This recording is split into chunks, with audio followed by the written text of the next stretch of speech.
반갑습니다. 예전에 명절을 맞을 때는 뭐 고향에 간다는 그런 설레임 속에 엄청 기다리고 또 좋았는데, 이제 부모님이 이제 모두 소천하시고 난 후라서 명절이 오는지 가는지 몰랐는데 갑자기 손님들이 같이 오시면서 이렇게 명절이구나. 명절을 느끼게 돼서 너무 감사하고 좋습니다. 저는 이제 육지에 살다가 이제 제주에 살게 된 2년 차, 2년 차로 이제 제주에 머물고 있습니다. 그동안에 이제 가령길 모임에서 함께 주님을 섬기면서 또 주님이 많은 은혜를 입게 하시고, 또 오게 되는 목적은 이제 제 자매가 건강이 안 좋아서 건강을 이제 회복하기 위해서 왔는데, 건강한 상태로 잘 지낼 수 있고, 이렇게 주님 앞에서 함께 섬겨갈 수 있는 귀한 교회가 있어서 참 감사하고, 또 교회를 통해서 또 전국 모임에 있는 형제자매들 배울 수 있어서 참 좋고 감사합니다. 제주 여행을 오셨지만 아주 좋은 이제 여행이 되시기를 원하지만, 또 오늘 또 주일날이고 또 하늘 말씀 함께 나누는 시간이기 때문에 제가 간절히 원한 것은 이 말씀을 통해서 우리가 또 복을 얻는 귀한 시간이 됐으면 하는 그런 소원이 있습니다. 오늘 말씀은 이제 골로새서 말씀입니다.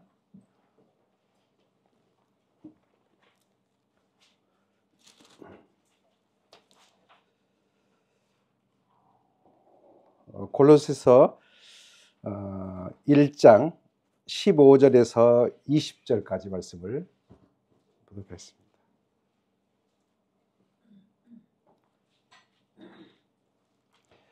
한 절씩 이렇게 교독하면 좋겠습니다.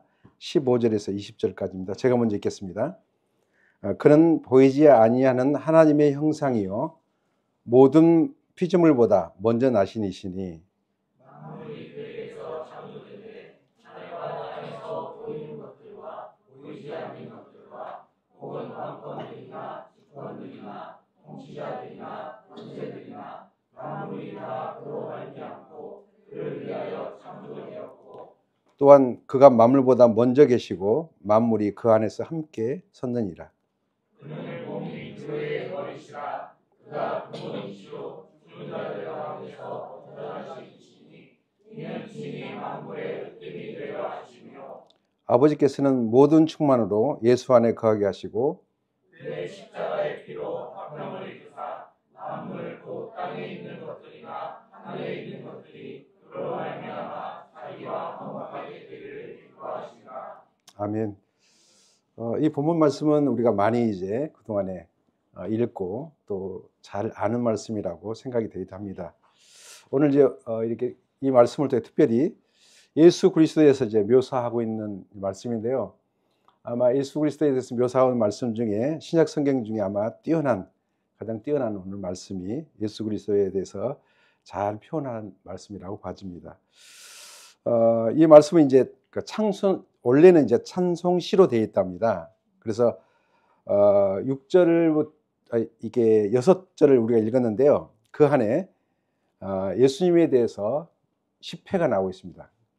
거기에서 그는 보이지 않는 하나님의 형상, 그 다음에 그가 그에게서 창조되었고, 또 쭉 보면 그를 위하여 창조되었고, 그가 만물보다 먼저 계시고, 그는 몸인 교회의 그 근본이시고, 쭉 해서 이제 예수님에 대해서 이제 말씀하고 있는데요. 참 예수님에 대해서 이제 우리가 깊이 이제 알 수 있다는 것은 자체는 어쩌면 우리 인간의 머리로 어떤 연구로 이 예수님에 대해서 다 알 수가 없는 것 같습니다.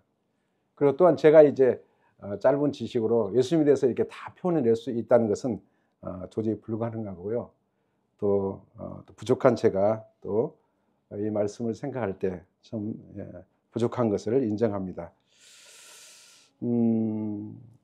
그 예수님의 크심, 그 다함이 없는 그 예수님을 이제 인간의 관점으로 그 예수님을 도저히 해석해낼 수 없습니다. 그러나 우리에게 참 놀라운 것은요, 우리 안에 성령이 계시잖아요.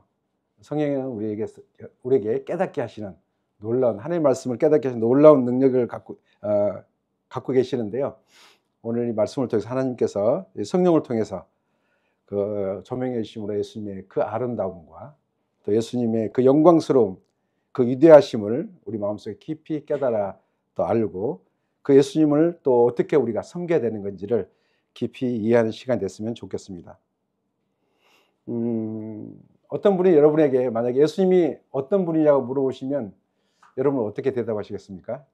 예수님은 어떤 분인가? 어떤 이제 평소에 아는 만큼 이제 대답할 수 있겠죠. 그렇지만 이제 예수님을 또한 아는 만큼 예수님을 섬기게 되어 있습니다. 그래서 예수님에 대해서 안다는 것은 굉장히 중요하고 우리 신앙생활에 아주 중요한 핵심이라고 볼 수 있습니다. 그래서 예수님께서도 이제 물으셨잖아요. 사람들이 나를 누구라 하느냐? 그리고 너희는 나를 누구라 하느냐? 이렇게 예수님이 물으셨습니다. 그러면 이제 우리 차례가 되겠죠. 여러분은 예수님을 누구라 하십니까? 이 질문은 반드시 우리가 대답할 수 있어야 되고요. 이 대답을 어떻게 하냐에 따라서 실제적으로 영원한 삶과 이 삶에 막대한 영향을 미치고 좌우할 수 있는 놀라운 중요한 질문이기도 합니다. 요한복음 17장 3절에 보면 그 영생은 곧 유일하신 하나님과 그 보내신 예수 그리스도를 아는 것이다 이렇게 말씀하고 있는데요. 그 영생, 영원한 그 나라, 하나님 나라, 하나님께 통치하신 나라는 이제 예수 그리스도를 어떻게 아느냐 여기에 따라서 우리가 달라지는 것을 말씀하고 있습니다. 아는 것, 예수 그리스도를 어떻게 아는 것, 이것이 바로 이제 오늘 이제 말씀을 통해서 알기로 하는데요. 주님께서 실적으로 조명해 주심으로 해서 우리가 깨달아 알 수 있으면 좀 좋겠습니다. 오늘 본문에서 사도 바울은 이제 앞쪽에 그 15절 17절까지는 이제 상반부에 이제 예수 그리스도께서 만물의 창조주인 것을 말씀하고요. 그리고 만물의 주관자, 만물의 통치자인 것을 이제 말씀하고 있습니다. 그다음에 후반부에서는 세 절인데요. 18절에서 20절까지는 예수 그리스도는 새 창조주의 주인이신, 다시 말하면 교회의 창조주시다. 그리고 교회의 주관자시고 통치자인 것을 이제 기록해 두고 있습니다. 오늘 이제 그 본문 말씀 15절에서 17절까지 다시 한번 이 찬송시를 읽는다는 마음으로 한번 다시 우리 함께 같이 읽어봤으면 참 좋겠습니다. 15절 17절입니다. 시작. 그는 보이지 않는 하나님의 형상이요 모든 피조물보다 먼저 나신 이시니 만물이 그에게 창조되되 하늘과 땅에서 보이는 것들과 보이지 않는 것들과 혹은 왕들 주권들이나 통치자들이나 권세자들이나 만물이 다 그로 말미암고 그를 위하여 창조되고 또 그는 먼저 계시고 만물이 그 안에서 함께 섰느니라. 여기서 이제 우리가 방금 읽었듯이 예수 그리스도는 창조주시다 이렇게 말씀하고 있습니다. 그리고 만물을 주관하시는 주권자시고 통치자인 것을 이제 말씀하고 있습니다. 세상 사람들은 이제 예수님에 대해서 이게 많은 사람들이 이야기하는 것들이 있죠. 일반적으로 보면 이제 예수님은 어떤 뭐 4대 성인 중에 한 분이다. 뭐 이 정도로 얘기하는 사람도 있고요.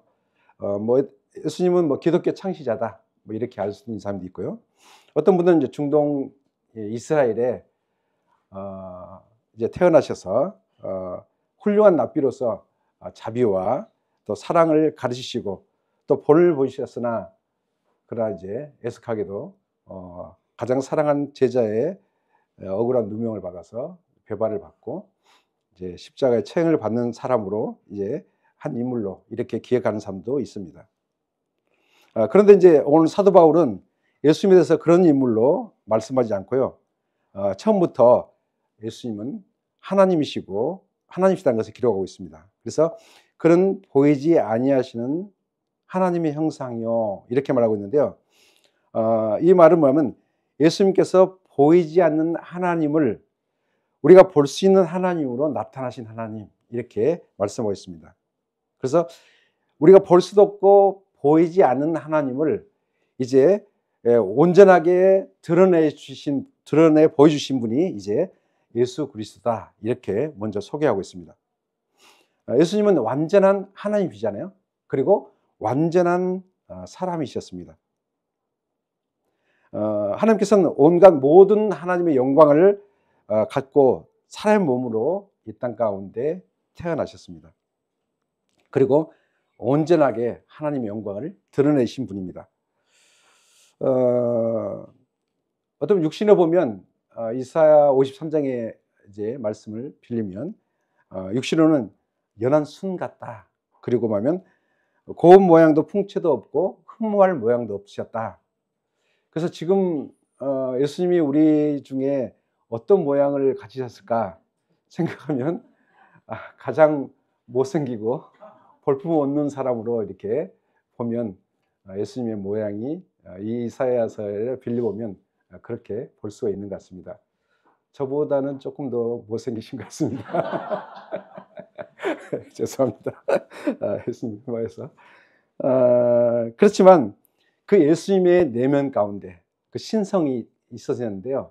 그건 하나님이셨습니다. 하나님의 신성을 갖고 이 땅에 오신 것입니다. 그래서 제자들이 하나님을 아버지를 보여주십시오 이렇게 했을 때 뭐라고 했습니까? 나를 본 자가 하나님을 본 사람이다. 이렇게 요한복음 14장 9절에 말씀하고 있습니다. 실제로 이제 예수 그리스도를 본 제자들이 어떻게 표현했냐면요. 요한복음 1장 4절에 보면요. 14절에 우리가 그의 영광을 보니 아버지의 독생의 영광이요. 독생자의 영광이요. 은혜와 진리가 충만하더라. 그래서 아버지의 품속에 계셨던 그 속성, 은혜와 진리가 충만한 그 상태에 예수님께서 이 땅 가운데 나타내 보이셨습니다. 그리고 제자들은 그것을 보고 그렇게 기록했던 것을 보고 있습니다. 요한 사도는 요한복음 1장 18절에 보면 이렇게 고백하고 있습니다. 그는 본래 하나님을 본 사람이 없으되 아버지의 품속에 있는 독생하신 하나님이 나타나셨다. 이렇게 기록하고 있습니다. 하나님의 품속에 독생하셨던 자, 바로 예수 그리스도가 이 땅 가운데 사람의 몸을 입고 오셨습니다.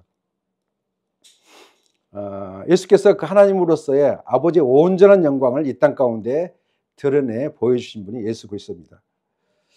히브리서 보면 1장 13절에는 이는 하나님의 영광의 광채요 그 본체의 형상이라 이렇게 말씀하고 있는데요.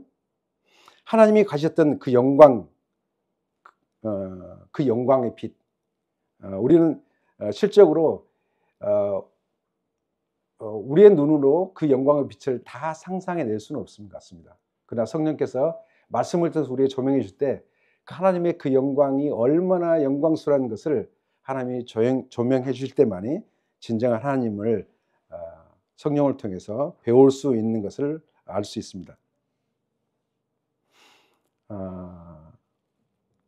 그래서 예수님께서는 이제 처음에도 말씀했지만 나를 본 사람은 하나님을 본 것과 같다고 말씀하고 있습니다. 예수 그리스도를 통하지 않고는 하나님을 절대로 볼 수 없습니다.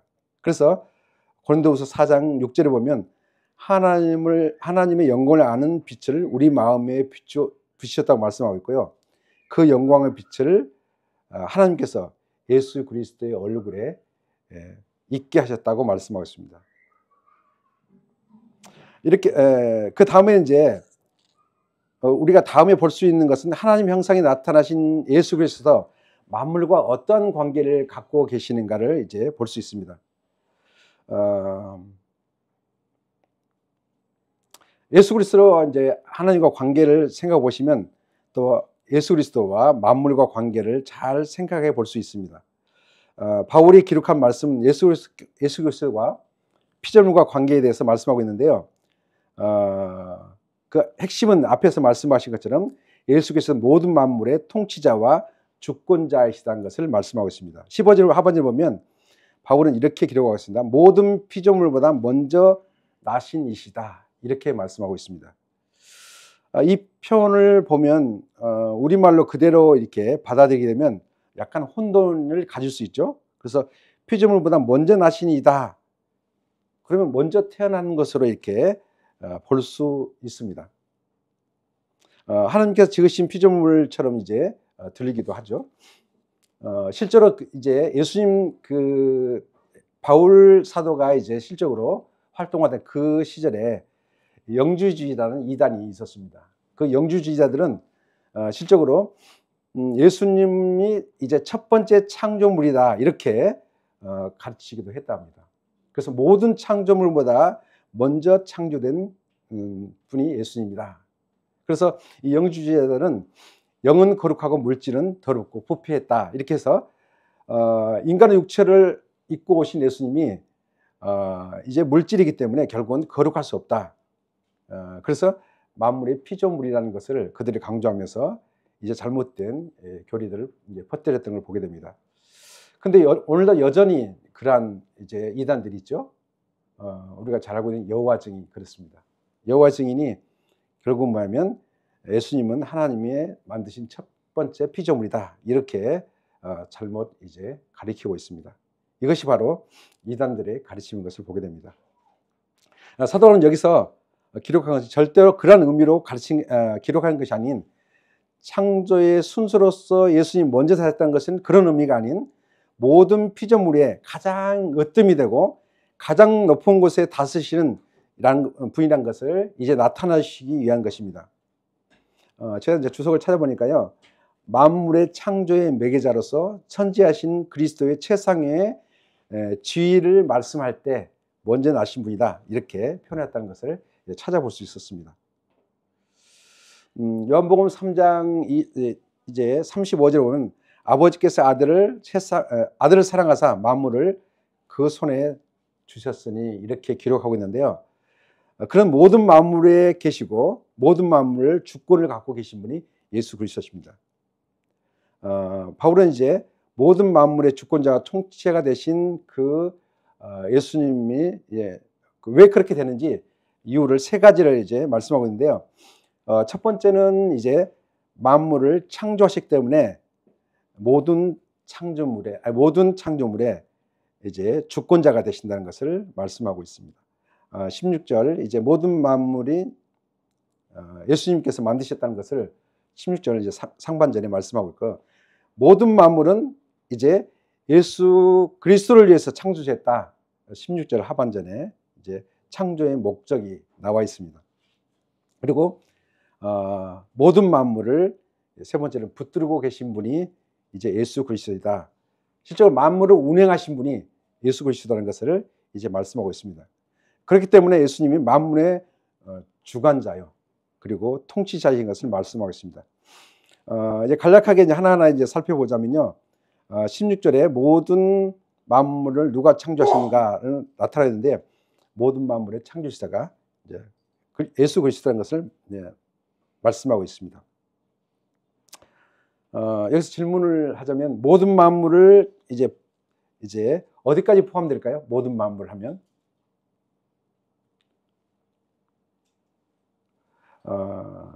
이제 16절에 보면 하늘과 땅에 보이는 것과 보이지 않는 것을 이렇게 통틀어서 이야기하고 있습니다. 그래서 창세기 1장에 보면 빛을 창조하셨고요, 천지 하늘과 땅을 창조하셨고, 그 다음에 공중의 새, 바다의 물고기, 그 다음에 땅 위의 들짐승, 씨 맺는 채소들, 그리고 사람을 이제 창조하셨죠.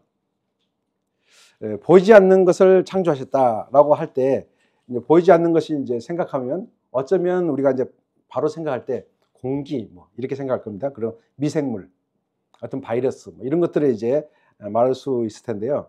오늘 본문에서 말씀하고 있는 건 그런 것이 아닙니다. 영적인 세계를 말씀하고 있습니다. 그래서 예수께서 창조하신 것이 이제 물질적인 세계뿐 아니라 영적인 세계까지, 보이지 않는 영적인 세계까지 창조한 것을 말씀하고 있습니다. 16절에 보면 거기는 왕권들, 주권자들, 또 통치자들, 권세자들, 이 모든 영적인 세계를 예수 그리스도께서 이제 창조하셨는데, 이것은 보면 천사들의 세계를 말씀하고 있습니다. 우리가 보이는 물질의 세계뿐 아니라 보이지 않는 피조물 세계까지 예수님께서 창조하셨습니다. 제주에 이제 이제 1년 7개월, 8개월 돼 가고요. 그전에도 몇 번 이제 왔는데 참 아름다우시죠? 제주 풍광이 어쩌면 세계의 어떤 그 아름다운 풍광보다 이제 비교한다 하면 아마 뒤떨어지지 않을 거라고 저는 확실하게 믿습니다.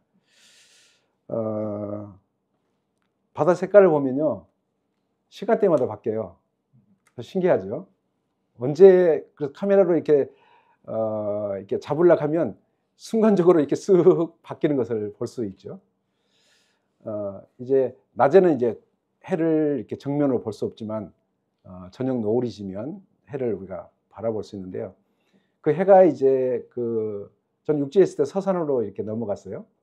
그는 서쪽 바다로 넘어가더라고요. 여기는 이제 서쪽 바다로 이렇게 해가 떨어지면 주변에 온통 구름대들을 물들이잖아요.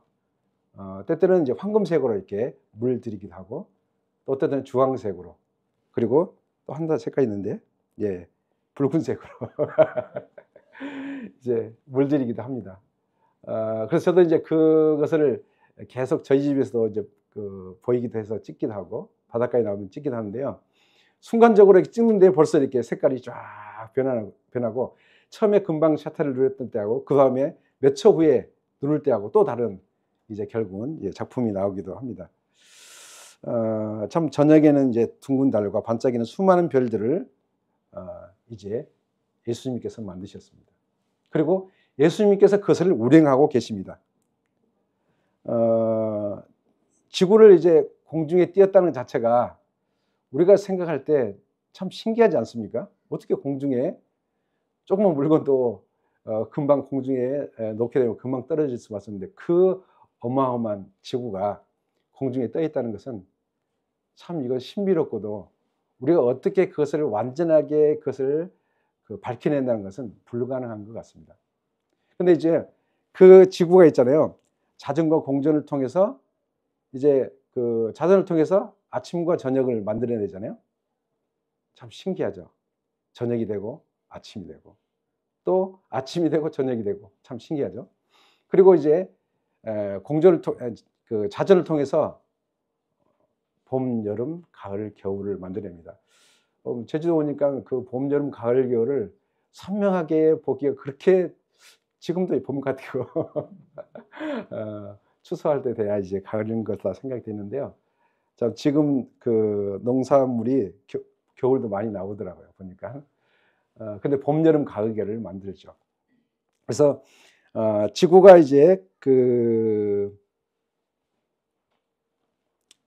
근데 이 모든 것을 예수께서 운행하신다는 것입니다. 존재하지 않는 것이 존재하는 것은 모두가 예수 그리스도로 말미암아 창조된 것입니다.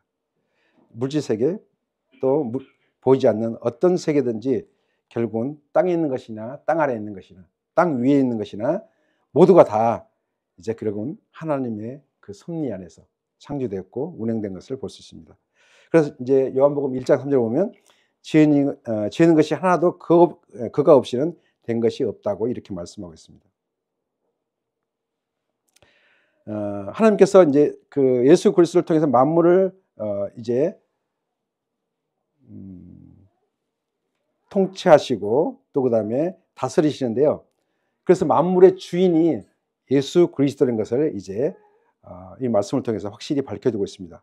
두 번째는 이제 만물의 통치자와 주관자이다 말씀이신데 그 만물의 통치자와 주관자이신 것을 그것을 보면 예수 그리스도의 자신을 위해서 창조하셨기 때문입니다. 1장 16절에 보면 그를 위하여 창조되었고라고 말씀하고 있습니다. 모든 만물의 목적이 예수 그리스도를 위해서 존재하고 창조되었다는 것입니다. 시편 19편 이제 1절에 보면 하늘이 하나님의 영광을 선포하고 궁창이 그 손을 하신 일을 나타내도다 이렇게 말씀하고 있습니다. 하늘이 그냥 이제 있는 것이 아니죠. 그리고 우리가 보고 감탄하고 즐겁고 그것을 통해서 우리가 행복을 느끼게 할 수 있는 하나님의 오묘한 솜씨가 있습니다. 근데 그것을 느끼고 또 그것을 이제 즐거움으로 우리가 받아들이는 것이 이제 거기서 끝나는 게 아니고 결국은 그 지으신 하나님을 예배하고 찬양한 것입니다.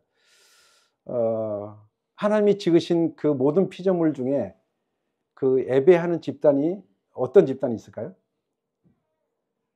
침팬지가 이렇게 모여가지고 오늘 부활의 영광을 찬양하자 하고 찬양할까요? 침팬지가 굉장히 이제 지능이 높다고 하잖아요. 뭐 돌고래가 굉장히 지능이 높지만 바다에서 이렇게 춤을 추면서 하나님을 노래하거나 하나님을 기쁘게 예배하는 예배 시간이 아마 그들에게는 없을 것입니다. 근데 유일하게도 사람이 하나님을 예배할 수 있는, 아까 이제 우리는 하나님을 예배하는 예배자라는 것을 찬양했잖아요.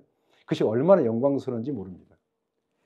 다시 말하면 진정한 그 하나님의 영광을 보고 기뻐하고 즐거워하고 그 하나님의 영광을 다시 되돌려 줄 수 있는 사람은 것은 바로 사람입니다. 제가 이제 하나님의 영광을 위해서 사람을 지었다고 했을 때 저는 굉장히 불쾌했어요. 아니, 하나님은 결국은 자신을 위해서 사람을 지었고 결국 우리는 맹종하고 맹신하게 해서 온통 하나님만 기쁘게 해서 마치 뭡니까 이제 이 공산주의에서 이제 하는 것처럼 마음에도 없는 것을 계속적으로 하나님을 기뻐해야만 되는 것으로 이제 잘못 오해했던 것 같습니다. 하나님을 예배한다는 것은요 정말 영광스러운 것입니다. 왜 그러냐면요, 하나님이 우리 가운데 그 기쁨과 즐거움과 우리 안에 행복을 주심으로 해서 그것을 통해서 하나님께 되돌려서 그것을 기뻐하고 즐거워하면서 하나님께 감사하는 것이 예배가 된 것입니다. 근데 그 예배자가 된다는 것은요, 하나님의 모든 은총을 다 받고 누리는 사람들인 것을 말씀하고 있는 것입니다. 그래서 참 그 예배자라는 것이 얼마나 감격스럽고 놀라운지 모릅니다. 예배는 이제 장하게 이야기할 수 없지만 예배는 결국 뭐냐면 하나님의 뜻을 기뻐하고 하나님의 그 뜻에 자신의 몸을 드리는 것이 이제 예배의 또 한 부분입니다. 그리고 또 하나님의 그 우리에게 나타나신 은혜의 그 영광을 찬미하는 것 자체가 그것도 예배일 수 있습니다. 그리고 또한 하나님의 속성, 하나님이 그 속성이 얼마나 크고 놀라우고 아름다운 것을 결국은 이제 그것을 노래하는 것 자체, 그 속성을 높여드리는 것이 이제 예배의 한 또 부분일 수 있습니다. 농마서 1장 20절에 보면 창세로부터 그에 보이지 아니하는 것들 곧 그 영원하신 능력과 신성이 그 만드신 만물에 분명히 보여 알게 됐나니, 하나님의 능력과 신성이 지으신 만물이 우리 가운데 확실히 나타났습니다. 그리고 그 만물은 그분을 온전히 드러내고 있습니다. 근데 그 드러낸 것을 찬양하고 드높이는 것이 마땅한 것입니다. 모든 만물이 하나님을 찬양하고 높이는 것이 마땅한 것이죠. 모든 만물 하면 우리가 어디까지 이제 그 만물이라고 할 수 있을까요? 우리는 피조물입니까? 창조자입니까? 예, 그렇죠. 이거 답이 너무 쉽죠. 예, 당연한 거죠. 우리가 스스로 있을 수 없었기 때문에 누군가가 창조되었습니다. 피조물이라는 것은 하나님의 영광을 드높이기 위해서 이 존재하는 것이 피조물의 목적입니다. 이 모든 영적인 세계든지 물질 세계든지 그 하나님의 영광을 높여드리는 것이 마땅히 창조되어진 창조물의 목적이 되는 것입니다. 그런데요, 바울은 이렇게 이제 로마서 1장 21절에 지적하고 있습니다. 하나님을 알만한 것이 그들에게 있지만 감사하지도 않고 영광스럽게도 하지도 않고 하나님 높이지도 않는다. 결국은 이것이 바로 지옥 갈 수밖에 없는 죄인 것을 이제 사도 바울이 강력하게 지적하고 있습니다. 이것이 왜 죄가 될까요? 왜 사람이 하나님의 영광을 찬양하지 않는 것 자체가 왜 죄가 될까요? 그것은 바로 창조의 목적에서 벗어났기 때문입니다. 그리고 창조의 목적을 거스르기 때문에 그것이 죄가 된 것입니다. 하나님께 하나님 자신을 높이고 하나님을 이제 경배하는 것 자체가 인간의 본분인 것을 이제 우리는 잘 이해하고 있습니다. 우리가 이제 제주 사신 분도 계시고 또 왔다 가신 분도 계시지만 우리가 이제 그 아름다운 풍광을 보고 굉장히 즐기고 즐거워하는 것 굉장히 중요합니다.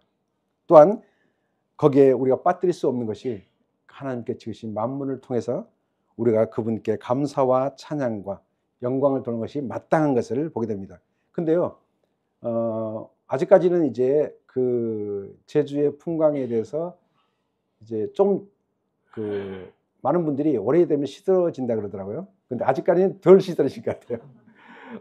오래 사신 분들은 제주도가 뭐 그렇고 그렇지, 바다가 그렇고 바위가 그렇고 뭐 분화구가 있으면 그 폭발돼서 이렇게 이제 그 오름을 만들었고 오름 올라가면 바람이 불고 갈대가 흔들리면서 아주 기분 상쾌하고 좋지, 이 정도인데 그 안에 하나님의 솜씨와 오묘한 것을 우리가 하나씩 살펴보면요, 우리는 하루 종일 그 안에 있어도 우리가 지겹지 않을 만큼 모든 것 창조물 가운데서 얻을 수 있는 것 같습니다. 그래서 사람들은요, 문제는 하나님의 자리를 대신해서 자기가 거기에 앉으려 하는 것이 지배적으로 우리 가운데 있습니다. 그렇기 때문에 하나님을 기뻐하거나 하나님을 찬양하지 못하고 하나님께 영광을 돌리지 못하는 것이 있습니다. 그래서 항상 나는 어떻게죠? 멋있어야 돼요, 다른 사람들에게. 그리고 항상 인정받기 원하고 칭찬받아야 되고 다른 사람들로부터 영광을 받아야 된다는 것 자체가 하나님을 대신해서 늘상 예배하지 못하는 사람들로 이제 그 주저앉게 하는 이런 우리 가운데 육신적인 죄성이 있는 것을 우리는 기억해 두어야 됩니다. 하나님이 계셔야 될 그 자리에, 주님이 그 앉으셔서 영광을 받아야 될 그 자리에 우리는 늘 그 자리를 도전하고 그 자리에 앉기를 원하는 것들이 우리의 삶 가운데 늘 도전받고 있는 것을 보게 됩니다. 이제 우리는 이제 뭐냐면 하나님을 예수님을 위해서 지음받았고 예수님이 창조하신 창조물이라는 것을 기억하시고 결국 그분께 온전한 모든 삶의 영광이 돌려야 되는 것을 이제 기억해 두시기 바랍니다. 세 번째는 누가 만물을 붙들고 계시죠? 예, 같이 화답을 해주시면 다 아는 건데 뭐 물어보냐 그렇게 하지 마시고 귀찮게 하지 말고 계속 말씀을 이어가라 하지 마시고 우리가 고백하는 것도 굉장히 중요합니다. 누가 만물을 붙드셨죠? 붙들고 계시죠? 예, 예수님이 붙들고 계십니다. 이걸 정말 믿으십니까? 예, 10절에 보면 또한 만물보다 먼저 계시고 만물이 그 안에 함께 섰다 이렇게 말씀하셨습니다. 섰느니라 말씀하고 있습니다. 예, 예수님은 만물 위에 계신 것을 다시 한번 강조하겠고요. 만물이 그와 함께 섰느니라고 말씀하고 있는데요. 여기서 이제 섰다라는 그 의미는요, 함께 두다, 설립하다, 인정하다 이런 의미를 갖고 있습니다. 이 사도 바울이 이제 에덴 지역에서 이제 그 말씀하고 있는 것인데 우리가 하나님을 힘입어서 살며 기둥하며 존재하느니라 이렇게 말씀하고 있는데요. 예수 그리스도께서 만물을 붙드시고 계신 것을 말씀하고 있습니다. 우리가 살아있는 것, 우리가 하나님으로 말미암아 우리가 살아있는 것입니다. 그분이 주신 것으로 우리가 살고 있죠. 내가 열심히 벌어서 내가 열심히 농사 짓고 내가 돈 벌어서 사 먹는 것이지 무슨 하나님이 그걸 주시냐 이렇게 이제 생각하시는 분들이 혹 있을 수 있습니다. 우리가 움직이는 것, 우리가 살아가고 숨을 쉬는 모든 것은 하나님이 우리를 이제 붙드시지 않으면 그 어떤 기능도 할 수 없는 것을 우리는 인정할 수밖에 없습니다. 만물을 존재케 하신 것, 예수 그리스도이십니다. 햇빛과 비가 없으면 어떻게 될까요? 예, 농사를 지어봐야죠. 인간의 존재가 불가능합니다. 어떤 식물도 지구는 낼 수 없고요. 결국 인간은 굶주려서 한 사람 한 사람 이 지구를 이제 하직할 수밖에 없을 것입니다. 태양과 지구가 이제 그 정해진 궤도를 이제 아주 정교하게 돌아가고 있죠. 보니까 시속 10만 킬로로 속도로 간답니다. 똑딱 하면 10만 킬로를 지구가 이제 날아가죠. 그래서 태양 주위를 돌게 되는데요. 이제 9억 4천만 킬로를 돌아서 처음 지점으로 딱 돌아오면 이제 1년이 된답니다. 그래서 이 궤도에서 지구가 이 궤도에서 태양에서 조금만 벗어나면 어떤 일이 생길까요? 예, 빙하가 되고 말고요. 조금만 더 가까이 가면 모두가 타서 이제 결국은 그 생존할 사람은 아무도 없게 될 것입니다. 그래서 이제 그 자전과 공전을 통해서 이제 아침과 저녁을 이제 만들고 이제 1년을 만들잖아요. 그래서 태양이 출발해 가지고 9억 4천 킬로를 돌아서 처음 딱 지점으로 딱 돌아오면 우리는 뭘 하죠? 떡국을 끓입니다. 한 바퀴 돌았구나. 하나님께서 결국은 이번에도 사고를 치지 않으시고 아주 정교하게 지구 주변을 한 바퀴 돌으셔서 정확한 위치로 돌아오게 하셨구나 하는 것을 우리가 아는 순간 오늘도 떡국이 나올 겁니다. 맞죠? 아니에요. 떡국을 끓이면, 떡국을 먹게 되면 우리는 한 살을 더 먹게 됩니다. 참 하나님의 그 운행하심 속에 우리가 존재하고 있는 것을 나타내고 있습니다. 바로 하나님께서 이 만물을 운행하고 붙들고 계십니다.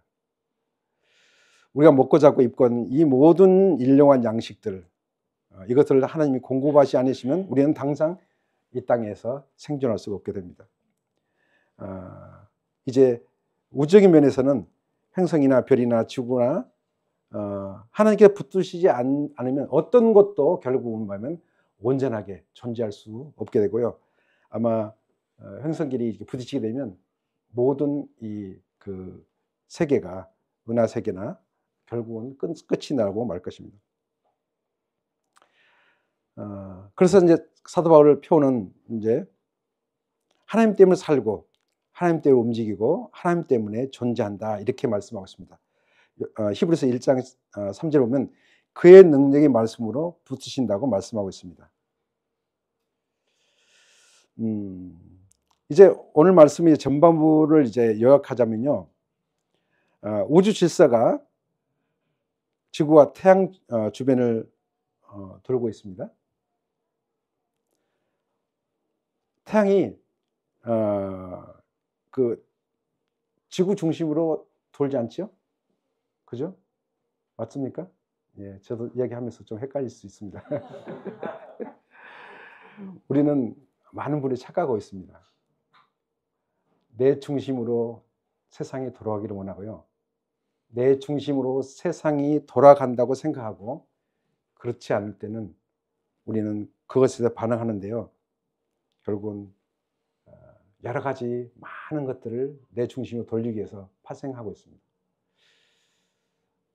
그렇기 때문에 예수님도 내 중심으로 역사하셨으면 좋겠다는 것이 결국 하나님의 떠난 사람들의 지배적인 그 욕망입니다. 잘못된 욕망입니다. 우리는 세상에 내 중심으로 돌아갔으면 좋겠다고 생각하는데요. 더 좁혀보면요. 교회가 내 중심으로 갔으면 좋겠어요. 그죠? 이런 교회가 되기를 원하는 마음으로 늘 서로가 서로를 향해서 내 중심으로 돌지 않는다고 서로 헐뜯을 때 어떻게 되죠? 하나님의 영광이 나타날까요? 그런데요. 우리는 아니다고 하는데 실제로는 그렇게 살고 있습니다. 만약에 하나님의 중심을 하나님의 통치 아래서 하나님의 중심으로 이 교회가 돌아간다면요. 하나님의 영광을 볼 수 있습니다. 그 다음에 이제 자세하게 나와 있습니다. 예수님은 만물을 창조하신 분입니다. 예수님께서 본인 자신을 위해서 예수님을 위해서 만물을 창조하셨고요. 예수님 때문에 예수님이 친히 예수님이 이제 만물을 결국은 운행하고 계십니다. 그렇기 때문에 예수님께서 주권자인 거예요. 주인이란 거예요. 우리의 주인이란 거예요. 그리고 우리의 통치자인 것이 예수님인 것을 이제 말씀하고 있습니다. 여러분 누가 창조하신 것을 확실히 아시겠습니까? 여러분이 창조의 목적이 무엇인지 아시겠습니까? 그리고 여러분 누가 지금 이 순간에 붙들고 계시기 때문에 생존하고 있는 것을 확실히 아셨습니까? 예. 그것은 바로 우리가 이것을 인정한 데는 하나님의 그 주권과 통치권이 어디에 있는가를 분명하게 우리 삶 가운데 나타내는 데 있어서 이 창조의 목적과 하나님이 창조하셨다는 그 자체를 인정하고 그 삶으로 살아내는 것입니다. 그만큼 우리 주님이 누구이신 것을 분명히 알 때 이 신앙생활의 기본적인 것, 근본적인 것, 어떻게 우리의 신앙생활의 노선을 가야 되는지를 확실하게 기초를 놓을 수가 있습니다. 만약에 이 예수님께서 어떤 분인 것을 분명히 알지 못할 때는 결국은 나를 위해서 구원을 위해서 주님이 죽으셔야만 됐고, 나를 위해서 지금 복을 주셔야 되고, 나의 이 기분 나쁜 이 감정을 주님이 치유하셔야 되고, 결국은 내가 원하는 어떤 것들을 이루기 위해서 하나님이 보조적으로 계속적으로 나를 복을 주셔야만 되는 것으로 하나님을 부리는 사람으로 잘못 이제 신앙생활이 전락될 수 있는 참 이제 갈림길에 놓일 수 있는 것을 보게 됩니다.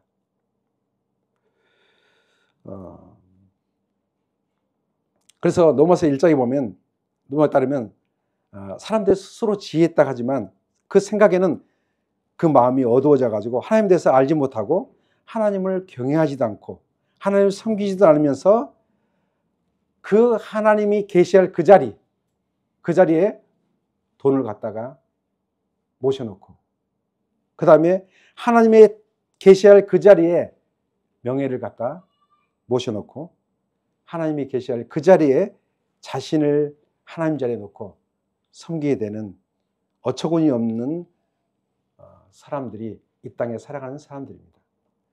이제 그런 삶에서 우리를 구원하셔서 하나님의 영광스러움을 함께 누리면서 그 영광을 하나님께 돌려드리는 예배자들로 우리를 이제 삼으셨다는 것은 얼마나 놀랍고 영광스러운 일입니다. 이제 네 번째로 그리스도는 교회의 창조주십니다.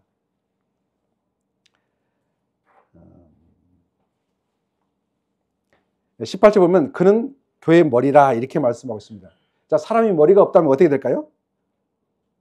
어떤 것도 기능할 수 없겠죠. 머리는 모든 지체에 움직이게 하는 통제의 역할을 하고 계십니다.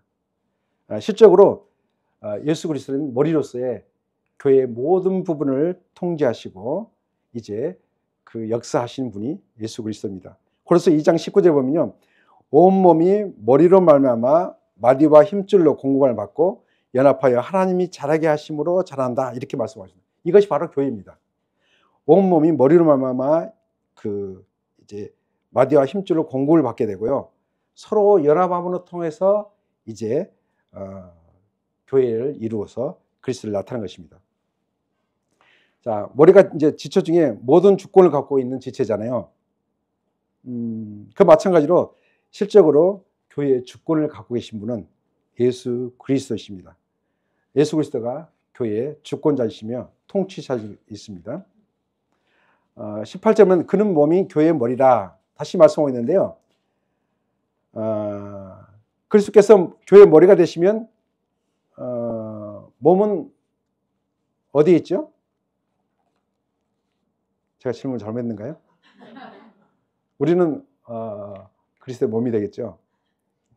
자, 교회가 그리스도의 몸이 되죠. 그래서 교회는 어떤 것보다 교회라고 하죠? 구원받는 성도들의 무리를 교회라고 합니다. 그래서 에클레시아, 그래서 세상으로부터 몸으로부터 불러 모아한 거룩한 무리를 교회라고 합니다.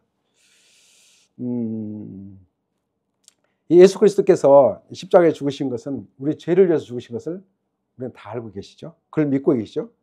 그럼 이 죄의 용서를 하기 위해서만 예수님께서 죽으셨을까요? 우리는 많은 부분에 우리 구원을 위해서 예수께서 죽으신 것까지는 굉장히 이해하고 잘 알고 그것을 우리 마음속에 믿고 의지하고 살아갑니다. 그러나 그 다음에 참 이것은 많은 부분에 감춰져 있다기보다도 어쩌면 거절하고 있기도 하고, 그것을 진정으로 마음속 깊이 새기지 못한 부분인데요. 구원받은 한 사람 한 사람의 성도를 불러서 그리스도의 몸에 가입시키기 위해서 우리의 모든 죄악을 결국은 사하시 주신 것입니다. 여기서 우리는 정말 중요한 건데요. 나는 이제 구원받았으니까 지옥 가지 않고 이제 뭐 이렇게 어떻게 살아도 관계없이 하늘에 간다는 그 자체가 결국 하나님께서 원하신 그 목적에서 우리를 구원하신 그 목적에서 빛나가 있는 것입니다. 로마서 12장 5절에 보면 이와 같이 우리 많은 사람이 그리스도 안에서 한 몸이 되어 서로 지체가 되었느니라 이렇게 말씀하고 있습니다. 그리고 고린도서 12장 27절에 보면 너희는 그리스도의 몸이요 지체의 각 부분이다 이렇게 말씀하고 있고요. 에베소 1장 23절은 교회는 그 몸이니 만물 안에서 만물을 충만케 하시는 이의 충만이다 이렇게 말씀하고 있습니다. 구원받은 성도는 그리스도의 몸임을 밝혀주고요. 또 교회의 머리는 그리스도이심을 분명히 말씀해 주고 있습니다.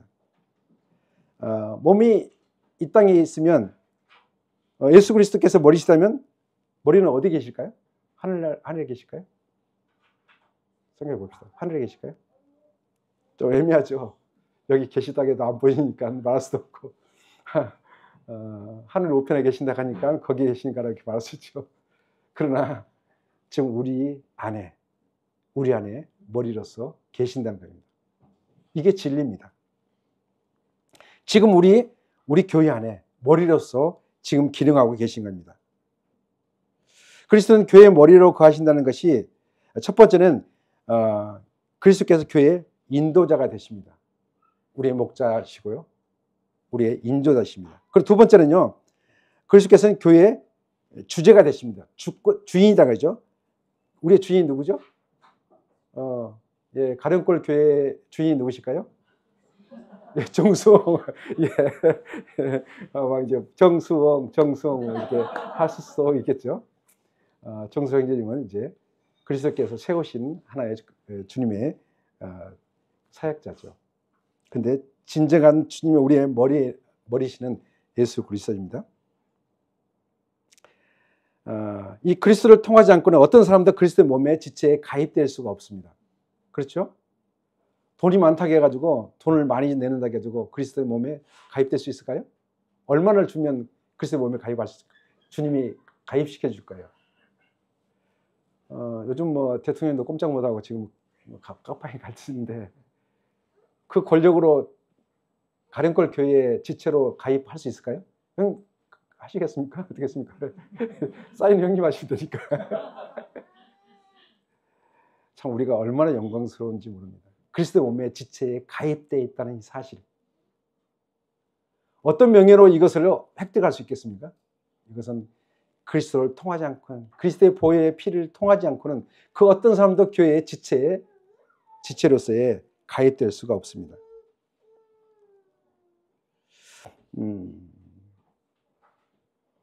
교회를 말하면 이제 여러 가지로 말할 수 있잖아요. 교회는 첫 번째 우리가 이야기했던 것처럼 그리스도의 몸이다. 또 뭐가 있을까요? 교회. 그리스도의 신부. 그 다음에 또 있을까요? 교회를 표현할 때. 다 알고 계시는데 다 시험보면 다 쉽지 않죠. 하나님의 자녀도 있습니다. 그리고 하나님의 집도 있습니다. 그래서 말하면 신부는 이제 그리스도의 교회를 얘기할 때, 거룩을 얘기할 때 신부를 많이 하고요. 하나님의 권속이 있네요. 하나님의 가족을 얘기할 때 이제 결국은 이제 이 번석을 사용했습니다. 그리고 하나님의 자녀를 얘기할 때 뭐죠? 상속자인 것을 얘기할 때 하나님의 자녀를 표현하고 있습니다. 그리고 하나님의 집이라는 것은 하나님의 임재를 얘기하고요. 그리스도의 몸이라는 것을 표현할 때는 기능을 얘기할 때, 그리스도의 몸으로서 기능할 때 결국 보면 그리스도의 몸으로 표현되어 있습니다. 그래서 그리스도는 교회를 존재케 하시는 근원의 터가 되십니다. 그래서 18절 보면 그리스도가 교회의 근본이시다 이렇게 말씀하고 있습니다. 이 근본은 이제 처음, 그 다음에 시작, 그 다음에 원천 이런 뜻을 갖고 있는데 고린도서 3장 12절은 이 닦아진 터 위에 능히 다른 터를 닦아줄 자가 없다 이렇게 말씀하고 있습니다. 그래서 예수 그리스도는 교회의 근본이시고 터가 되어 있는 것을 말씀하고 있습니다. 질문하겠습니다. 그리스도의 피로 구속받은 사람들은 곧바로 천국으로 데려가지 않은 하나님의 이유가 뭐였을까요? 그러면 바로 이제 구원받게 되면 천국으로 데려가면 되잖아요. 물론 여러 가지 이제 성경적인 근거가 따로 있을 수 있습니다. 근데 제가 오늘 말씀드리고자 하는 그 근거가 왜 이 땅에 두셨을까요? 굉장히 중요합니다. 제가 이야기한 것 중에 중요한 건 하나도 없지만 굉장히 중요합니다. 그리스도의 몸으로 기능하기 위해서 우리를 이 땅 가운데 두신 것입니다. 요즘 나홀로 교회가 참 많다고 하더라고요. 나홀로 교회 아시죠? 예. 혼자 있는 것이 주님 나 구원받았는데 혼자 예배드린다고 하는데 참 신기하기도 하더라고요. 어떻게 예배를 드리고 계시는지 잘 모르겠지만 그리스도께서 교회의 머리로 역사하시고 교회의 모든 성도들은 교회에 많은 지체들로 두셨는데 그것을 말하면 보이지 않는 하나님이 보이는 하나님으로 오셨죠. 예수 그리스도의 몸을 오심으로 이제는 예수 그리스도께서 뭐냐면 보이지 않는 하나님을 보이는 하나님으로 나타내는 것을 교회로 정하신 것입니다. 이 땅 가운데 하나님을 어디서 볼 수 있을까요? 청주 이제 오시는 행주님 계시고 또 이게 인천 송도에서 오시는데 그 교회 가면 그리스도를 볼 수 있는 교회가 됐습니까? 좀 유평에서 오셨는데 유평 많이 주님을 보신다고 이야기를 들었는데 예. 우리 가령골 오실 때 주님을 볼 수 있었습니까? 예, 거기를 끄떡해서 참 감사합니다. 우리를 이 땅 가운데 두신 것은 하면 보이지 않는 하나님을 이 땅 가운데 나타내 보이기 위해서 교회를 두신 것입니다. 하나님의 모든 충만으로 그리스도 안에 거하게 하셔서 보이지 않는 하나님을 보이는 하나님으로 육신을 입고 이 땅 가운데 태어나서 예수 그리스도 통해서 하나님 아버지를 보였듯이 이 동일하게 이제 예수 그리스도께서 머리가 되셔서 구원받은 모든 지체들을 통해서 기능함으로 몸된 교회를 통해서 만물을 충만케 하시는 충만으로 나타나기 원하신 것이 바로 교회입니다. 이 땅 가운데 그 어떤 것도 하나님의 눈으로 직접 볼 수 없습니다. 그러나 간접적으로 볼 수 있는 곳이 바로 교회가 되어야 됩니다. 에베소 1장 22절 23절 보면 만물 곧 그 발 아래 만물을 그 발 아래 복종하게 하시고 그를 만물 위에 교회를 머리로 삼으셨으니 교회는 그 몸이니 만물 안에서 만물을 충만케 하시는 이의 충만이다. 그래서 교회가 머리에 되신다는 것을 보면 그 몸된 교회를 통해서 만물을 충만케 하시는 것. 만물을 그리스도의 그 영광을 나타낼 수 있는 것으로 교회를 삼으신 것입니다. 구원받은 백성들은 교회로 부르셔서 결국은 그리스도의 몸의 지체로 기능하게 하셔서 그리스도의 통제 아래 두셔서 결국은 그 통제 아래 순종과 통일과 조화를 통해서 진리를 나타내심으로 인해서 예수 그리스도를 세상에 나타내 주기를 원하시는 것입니다. 그런데요, 문제는 우리의 육신입니다.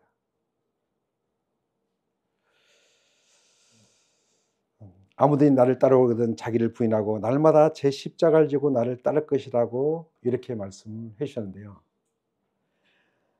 오늘날에도 수없이 많은 사람들에게 교회는 외적으로 나타낼 수 있습니다. 제가 정확하게 잘 모르겠는데 잊어버렸는데 참 숫자가 너무 3천억인지 300억인지 정확하게 모르겠어요. 그 서초동에 있는 사랑교회 있잖아요. 3천억이 졌다든지 3천억이요. 3천억이 맞습니다. 3천억이 졌답니다. 왜냐하면 그 지하철에서 바로 이렇게 뚫혀서 예배당 올 수 있게 됐죠. 제가 이제 그것을 구경을 갔어요. 뭐 낮에는 잘 보이지 않으려고 그러는데요. 조금만 시간 써도 괜찮겠죠? 근데요, 대형 스크린이 한 20m, 30m 되는가요? 앞에 쫙 스크린이 있습니다. 그 스크린을 통해서 멀리 그 예배당이 멀리 있어도 사실 단에서 그 말씀을 전하는 것이 그 스크린에 다 나타나기 때문에 멀리 볼 수 있고요. 그 이제 이렇게 그 사다리처럼 되어 있는 그 무슨 카메라죠, 이게? 이렇게 카메라. 예? 예. TV에 직접 방송하게 생방송에서 어마어마한 카메라가 쫙 사다리 이렇게 있더라고요. 그리고 이제 2층으로 있는데 정말 감탄했어요. 와, 놀랍다. 어쩌면 오늘날에 많은 분들이 외적으로 보여지는 것에서 교회의 아름다움과 웅장함을 보여줄 수는 있어요. 교회 정말 아름답다. 뭐 성당은 더 그러죠. 우리도 가령교회도 이제 막 잘 꾸며놨죠. 그런데 그 안에 있는 그리스도를 볼 수 있냐 이거죠.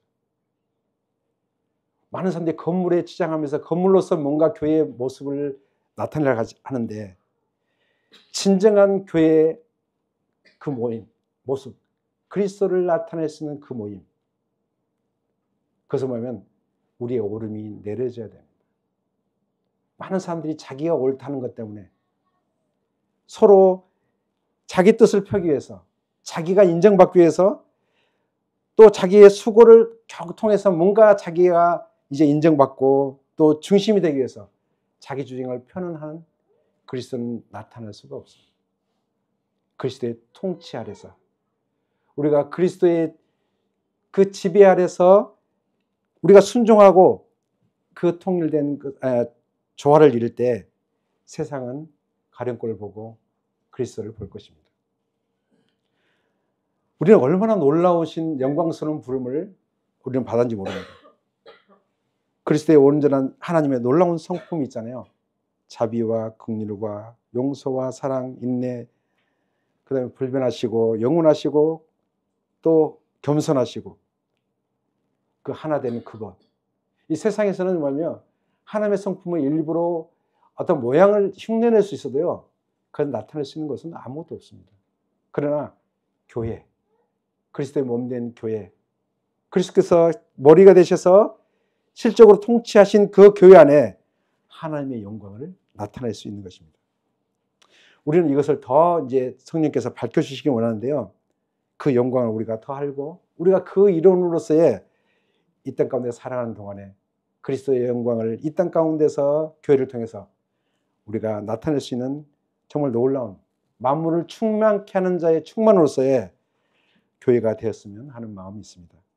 우리가 진정으로 이것을 소원하면서 함께 어떤 사람이 그것을 이제 한 사람이 그렇게 한다고 해도 도저히 됐습니다. 서로 연합하고 그리스도를 통해서 상합하고 연합하면서 서로 세울 때 온전한 그리스도를 나타낼 수 있는 교회가 될 걸 믿습니다. 네, 감사합니다.